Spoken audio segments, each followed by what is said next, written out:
नमस्कार, आप देख रहे हैं हिमाचल न्यूज। आइए जानते हैं आज के प्रमुख समाचार और दिन भर की बड़ी सुर्खियां।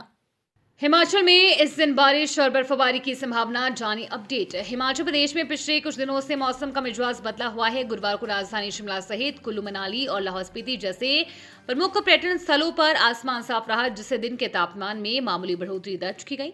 हालांकि ऊंचाइयों वाले इलाकों में अभी भी कड़ाके की ठंड पड़ रही है। मौसम विज्ञान केंद्र शिमला के अनुसार अगले एक सप्ताह तक प्रदेश के अधिकांश हिस्सों में मौसम शुष्क बना रहेगा। हालांकि 23 फरवरी को राज्य के छिटपुट स्थानों पर हल्की बारिश और बर्फबारी की संभावना जताई गई है। तापमान में होने वाले बदलावों को लेकर वैज्ञानिक संदीप शर्मा ने निम्नलिखित जानकारी साझा की है। अगले 2-3 दिनों में से 3-4 डिग्री सेल्सियस की गिरावट आएगी, जिससे रातें ठंडी होंगी। इसके बाद 3-4 दिनों में तापमान फिर से 2-3 डिग्री बढ़ सकता है। नए सीबीएसई बने सरकारी स्कूलों में दाखिले और पढ़ाई शुरू, ना किताबें और ना शिक्षक। शिमला जिले में शीतकालीन सत्र वाले नए सीबीएसई बने सरकारी स्कूलों में विद्यार्थियों के दाखिले और पढ़ाई शुरू हो गई है। लेकिन इन स्कूलों में अभी तक ना तो सीबीएसई बोर्ड की किताबें पहुंची है, ना ही अभी तक बोर्ड के तहत शिक्षक तैनात हुए हैं। इसके कारण छात्रों की पढ़ाई प्रभावित हो सकती है। विभाग ने फिलहाल सीबीएसई में शामिल हुए इन स्कूलों में एचपी बोर्ड के पाठ्यक्रम को पढ़ाना शुरू कर दिया है। इसको लेकर तर्क दिया जा रहा है कि दोनों पाठ्यक्रम में ज्यादा अंतर नहीं है। प्रदेश सरकार ने शिमला जिले के 22 सरकारी स्कूल सीबीएसई बोर्ड में शामिल किए हैं। इनमें से ज्यादातर स्कूल शीतकालीन सत्र वाले हैं। इन स्कूलों में नया शैक्षणिक सत्र शुरू हो गया है।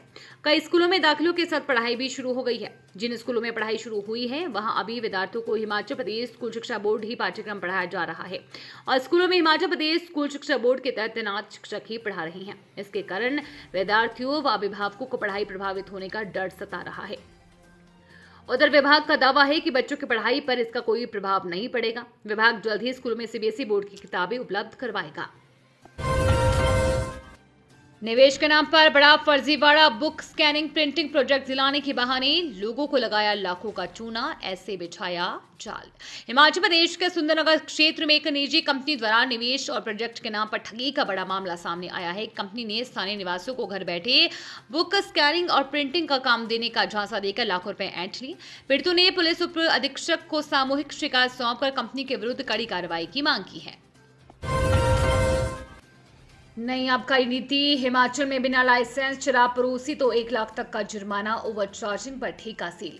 हिमाचल प्रदेश सरकार ने 2026-27 की नई आबकारी नीति में सख्त प्रावधान लागू करते हुए बिना लाइसेंस शराब परोसने वालों पर भारी जुर्माने का प्रावधान किया है। शादी समारोह, बैंक्वेट हॉल, मैरिज पैलेस, धर्मशाला या अन्य व्यावसायिक परिसरों में बिना लाइसेंस शराब परोसने पर पहली बार 50,000, दूसरी बार 75,000 और तीसरी बार 1 लाख रुपए तक का जुर्माना वसूल किया जाएगा।